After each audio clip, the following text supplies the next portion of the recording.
السلام علیکم ورحمۃ اللہ وبرکاتہ۔ امید کرتا ہوں آپ خیر و عافیت سے ہوں گے۔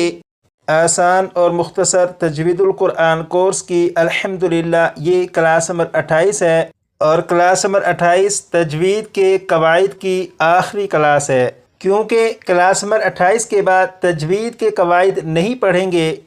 بلکہ یہ جو حروف ہیں یعنی حروف تہجی کا سبق شروع کریں گے کلاس نمبر 29 سے۔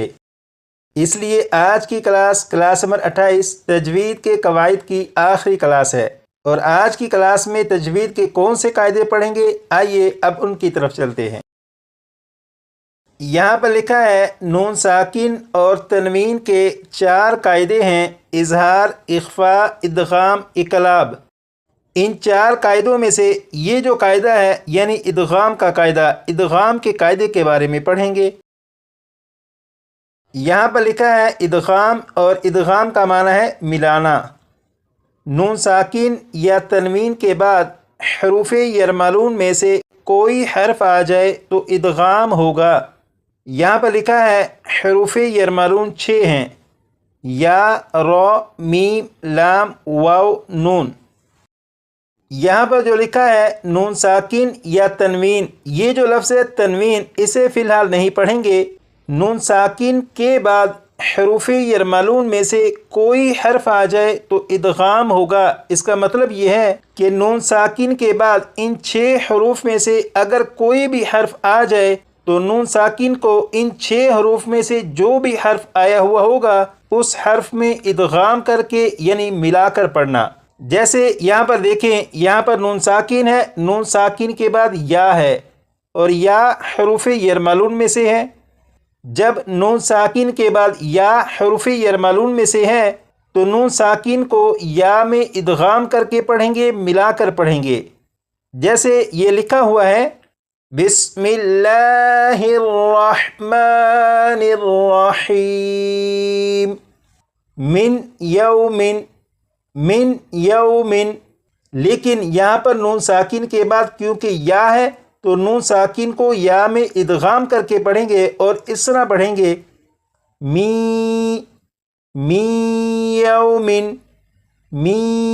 یومن۔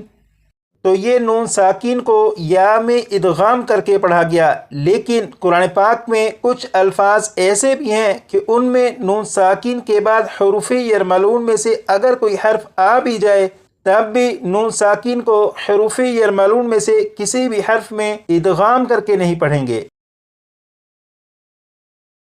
جیسے یہاں پر دیکھیں لکھا ہے اگر نون ساکن اور حروف یرملون میں سے کوئی حرف ایک لفظ میں اکٹھے آ جائیں تو پھر ادغام نہیں ہوگا۔ یہاں پر دیکھیے گا یہ جو لفظ ہے اس لفظ میں نون ساکن ہے، نون ساکن کے بعد یا ہے، اور یا حروف یرملون میں سے ہے۔ ہونا تو یہ چاہیے تھا کہ نون ساکن کو یا میں ادغام کر کے پڑھتے، لیکن اس لفظ میں نون ساکن کو یا میں ادغام نہیں کریں گے، بلکہ یہاں پر نون ساکن کو ظاہر کر کے پڑھیں گے، اور اس لفظ کو پڑھا جائے گا دنیا۔ یہاں پر سوال یہ ہے کہ یہاں پر نون ساکن کے بعد یا حروف یرملون میں سے ہے، لیکن پھر بھی نون ساکن کو یا میں ادغام کیوں نہیں کریں گے؟ تو اس کا جواب یہ ہے کہ نون ساکن کو حروف یرملون میں سے کسی بھی حرف میں ادغام اس وقت کریں گے کہ اگر نون ساکن ایک لفظ میں اور حروف یرملون میں سے جو بھی حرف ہو وہ دوسرے لفظ میں ہو۔ جب ایسا ہوگا تو پھر نون ساکن کو حروف یرملون میں سے جو بھی حرف ہوگا اس میں ادغام کر کے پڑھیں گے۔ جیسے یہاں پر دیکھیں نون ساکن اس لفظ میں ہے اور اس کے بعد یا دوسرے لفظ میں ہے۔ جب نون ساکن کے بعد یا دوسرے لفظ میں ہے تو یہاں پر نون ساکن کو یا میں ادغام کریں گے، لیکن جب نون ساکن اور حروف یرملون میں سے کوئی بھی حرف اکٹھے ایک لفظ میں آ جائیں تو پھر نون ساکن کو اس حرف میں ادغام نہیں کریں گے۔ اور یہ صرف اس ایک لفظ میں نہیں بلکہ ان 4 الفاظ میں اسی طرح سے ہے کہ نون ساکن کے بعد یا اور واو حروف یرملون میں سے اگرچہ ہیں لیکن نون ساکن کو ادغام کر کے نہیں پڑھیں گے۔ جیسے اس لفظ میں آپ دیکھیں یہاں پر نون ساکن اس کے بعد یا ہے، اور اس لفظ کو پڑھیں گے بنیانن، بنیانن۔ اسی طرح اس لفظ میں نون ساکن اس کے بعد واو ہے، ہونا تو یہ چاہیے تھا کہ نون ساکن کو واو میں ادغام کرتے، لیکن نون ساکن اور واو کیونکہ ایک لفظ میں اکٹھے ہیں اس لیے یہاں پر ادغام نہیں کریں گے، اور اسے پڑھیں گے صنوانن۔ امید کرتا ہوں کہ نون ساکن کو حروف یرملون میں ادغام نہ کرنے کی جو وجہ بیان کی گئی اس کے بارے میں آپ کو معلوم ہو چکا ہے، تو آئیے اب چلتے ہیں اس کے بعد دوسرے قاعدے کی طرف۔ یہاں پر لکھا ہے امالہ، زبر کو زیر کی طرف اور الف کو یا کی طرف مائل کر کے پڑھنے کو امالہ کہتے ہیں۔ امالہ کی را کو اردو کے لفظ قطرے کی را کی طرح پڑھیں گے، یعنی ری نہیں بلکہ رے پڑھیں گے۔ اس سارے سبق کا اگر خلاصہ نکالیں تو وہ یہ ہے کہ یہ جو لفظ ہے یہ ہے قطرے۔ اس لفظ میں قاف اور تا اسے آپ فی الحال علیحدہ کر دیں، بقیہ رہ جائے گا را اور یا، تو اسے پڑھیں گے رے رے۔ اور یہاں پر یہ جو لفظ لکھا ہے یہ ہے مجریہا، مجریہا، لیکن اس لفظ میں یہ جو را کے نیچے کھڑی زیر ہے اس را کو مجریہا نہیں پڑھیں گے، بلکہ یہ جو را ہے اسے اس طرح پڑھیں گے جیسے یہ ہے رے رے، تو اس را کو پڑھیں گے رے رے، مجریہا، مجریہا۔ اور یہ لفظ قرآن پاک میں ایک جگہ پر ہے، جیسے یہاں پر آپ دیکھیں تو اسے مجریہا نہیں پڑھیں گے بلکہ مجریہا۔ اب یہاں پر دیکھیں لکھا ہے نون قطنی، تنوین کے بعد حمزہ وصلی آ جائے تو وصل میں حمزہ وصلی کو گراتے ہوئے تنوین کے نون ساکن کو زیر دے کر ایک چھوٹا سا نون لکھ دیا جاتا ہے، اسے نون قطنی کہتے ہیں۔ اس پورے سبق کو یاد کرنے کی بجائے اس سبق کا خلاصہ نکالتے ہیں اور اس خلاصے کو سمجھتے ہیں۔ اب یہاں پر دیکھیں یہ سورۃ الملک کی پہلی آیت یہاں پر مکمل ہو رہی ہے، اور یہ جو لفظ ہے اسے وقف میں پڑھیں گے قدیر،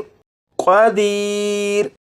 اور اس کے بعد جب دوسری آیت شروع کریں گے تو یہاں سے پڑھیں گے الذی، اور اگر یہاں پر وقف نہ کرنا ہو تو پھر اس لفظ کو قدیر نہیں پڑھیں گے بلکہ قدیرو، قدیرو یہ پڑھیں گے، اور اس کے بعد اس دوسرے لفظ کو پڑھیں گے الذی، اور ان دونوں الفاظ کو آپس میں ملانے کے لیے ان کے درمیان ایک نون کا اضافہ کریں گے اور پڑھیں گے قدیرو، اس کے بعد نلا، نلذی، قدیرو، نلذی، یہ درمیان میں جو نون ہے نلا، نل، نل، یہ جو نون ہے یہ نون قطنی ہے۔ یہاں پر نون قطنی کو پڑھا گیا، اب نون قطنی کی مزید وضاحت کی طرف چلتے ہیں۔ اب یہاں پر دیکھیں یہ ایک لفظ لکھا ہے قدیرو، یہ لفظ اصل میں ہے قدیرن، جیسے یہاں پر لکھا ہے قدیرن، یعنی را کے اوپر دو پیش ہیں مطلب تنوین ہے، اور اس لفظ کے آخر میں را کے اوپر جو تنوین ہے اگر آپ اسے کھول کر لکھیں یعنی تنوین کو کھول کر لکھیں تو پھر یہ بن جائے گا قدیرن، اور اس لفظ کے آخر میں جو نون ساکن ہے اگر نون ساکن کے نیچے زیر لگا کر لکھیں تو پھر یہ اس طرح سے بن جائے گا قدیرونی، قدیرونی۔ اس لفظ کو اس لفظ کے ساتھ اگر ملا کر پڑھنا ہو تو یہ جو نون ہے اس نون کو اس لفظ کے ساتھ ملائیں گے، جب نون کو اس لفظ کے ساتھ ملائیں گے تو درمیان میں یہ جو الف اور اس کے اوپر جو زبر ہے یعنی یہ جو حمزہ ہے اسے نہیں پڑھیں گے بلکہ نون کو لام کے ساتھ ملا کر پڑھیں گے، اور یہ پڑھا جائے گا نلا، نلا، نلذی، قدیرن الذی، قدیرن الذی۔ اس لفظ میں یہاں پر یہ جو نون زیر نی ہے، یہ نون زیر نی نون قطنی ہے، اور قرآن پاک میں یہ نون اس طرح سے ہوگا جیسے یہاں پر دیکھیں یہ جو لفظ ہے قدیرو، اس کے بعد یہ دوسرا لفظ ہے الذی، اگر ان دونوں الفاظ کو ملا کر پڑھنا ہو تو پھر را کے بعد نون زیر نی کو پڑھیں گے اور اس طرح پڑھیں گے قدیرن الذی، قدیرن الذی۔ اور یہ جو نون قطنی ہے بعض اوقات اسے دو آیات کو ملانے کے لیے پڑھا جاتا ہے، جیسے یہاں پر دیکھیں یہاں پر یہ آیت مکمل ہو رہی ہے، اگر یہاں پر وقف نہ کریں بلکہ ان دونوں آیات کو ملا کر پڑھنا ہو تو اس لفظ اور اس لفظ ان دونوں الفاظ کے درمیان میں نون کا اضافہ کریں گے اور اسے پڑھیں گے قدیرن الذی۔ اور بعض اوقات نون قطنی کو دو الفاظ کو ملانے کے لیے پڑھا جاتا ہے، جیسے یہاں پر دیکھیں یہ لفظ لکھا ہے نوح، اس کے بعد یہ لفظ ہے ابنہ، یہ لفظ اصل میں تھا نوحن، لیکن اس لفظ کو اس لفظ کے ساتھ ملا کر پڑھنا تھا تو یہاں پر ہا کے اوپر جو دو پیش یعنی تنوین تھی، تنوین کے نون ساکین کو زیر دے کر ایک چھوٹا سا نون لکھ دیا اور وہ یہ لکھا ہے، اور یہ نون قطنی ہے۔ تو جب اس لفظ اور اس لفظ ان دونوں الفاظ کو ملا کر پڑھنا تھا تو پھر اسے پڑھا گیا نوح نبنہ، نوح نبنہ۔ تو یہ جو نون قطنی ہے اس نون قطنی نے اس لفظ اور اس لفظ ان دونوں الفاظ کو ملانے کا کام کیا۔ تو قرآن پاک میں آپ جہاں پر بھی دیکھیں کہ اس طرح کا چھوٹا سا نون ہو اور اس کے نیچے زیر ہو تو آپ سمجھ لیجیے گا کہ یہ نون قطنی ہے اور یہ دو الفاظ یا دو آیات کو ملانے کے لیے یہاں پر لکھا گیا ہے۔ امید کرتا ہوں کہ نون قطنی کا جو خلاصہ آپ کے سامنے عرض کیا، نون قطنی کی جو وضاحت آپ کے سامنے عرض کی، اس کے بارے میں آپ کو معلوم ہو چکا ہوگا۔